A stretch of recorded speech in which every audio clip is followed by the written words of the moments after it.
go over here. This is a little breakbeat. This is a good victim. And with no effect rack, it sounds like, with nothing, it's just like a little breakbeat sounds like this.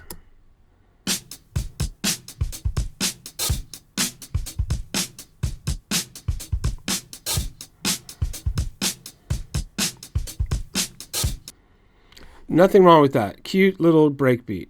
Great. So now we'll turn on Effect Rack. And this is also, I think, a... then we get to the devil-loc. And I love the devil-loc. I'm going to just turn off... Yeah, okay, the rest of these guys are off.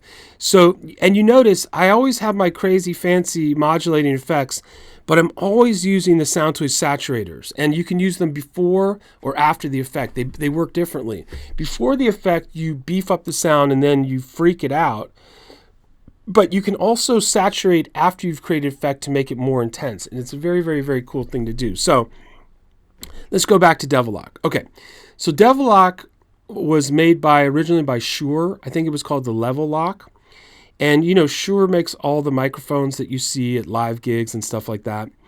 And I think they were like, oh, we're going to make a sick compressor and it's going to be the best compressor ever.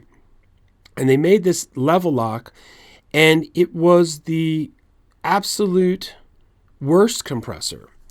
You know, and sometimes I joke, you know, sometimes something's so bad that it's good. Love Guru is a ridiculous movie, but, you know, it's so bad that it was almost good to me. And this compressor is so bad that it's good. You know, people made planters out of it. They would use it as doorstops in studios. It was like a laughingstock. But people started to use it on drums. And they realized that you could make this distorted breathing compression that was amazing. So, and usually when you're doing compression, you don't want compression to breathe, right? You want it to be transparent or whatever. And usually breathing just means that the release time is wrong. So here we have 2 release times, no variable release, slow and fast, to make sure that it's wrong. Crush is the amount of compression. Crunch is the amount of distortion. And then darkness is a high cut so that you can make a real distorted craziness, but then roll off the highs so that it doesn't rip your ears out. And then you can do some parallel stuff, some wet dry mix. So this sounds like this.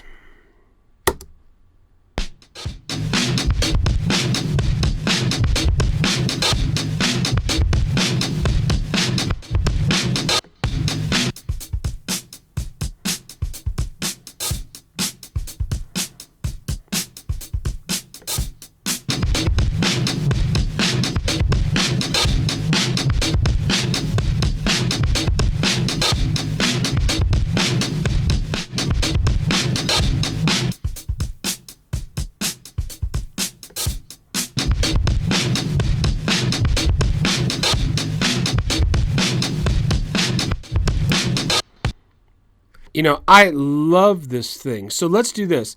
Let me see if I can make one. I'll make one for us from scratch, and we can see how this goes. Now, the most important part about getting breathing compression is that there's a very small sweet spot that you have to find. So let's switch the release to fast, and I'm going to go first to crush. And if you go right by it, you'll go right by the breathing. So let's watch as I catch that weird breathing thing.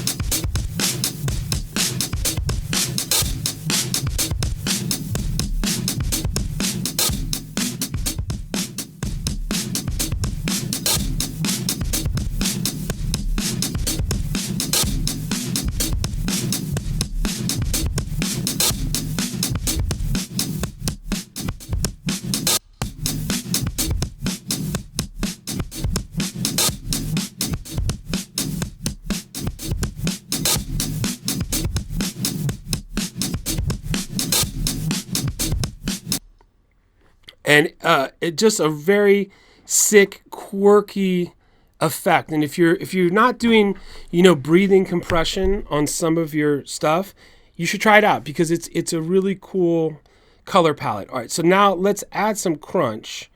And if you add crunch, you have to add darkness with your crunch. Otherwise, it gets a little crunchy.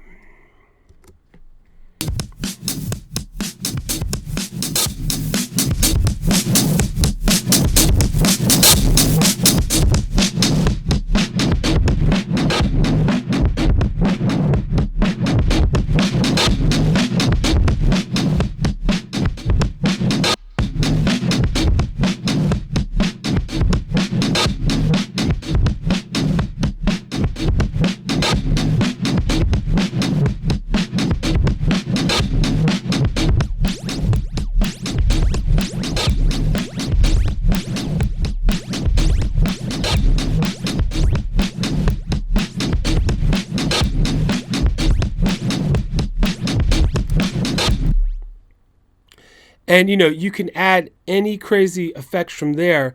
I think what devil-loc, what's really nice is it's really good for creating like a dirty clean thing.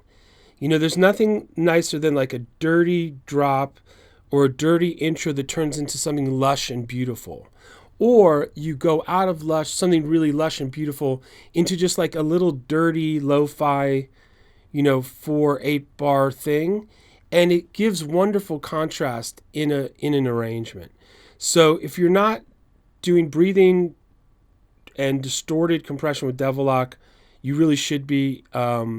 It gives a lot of texture. So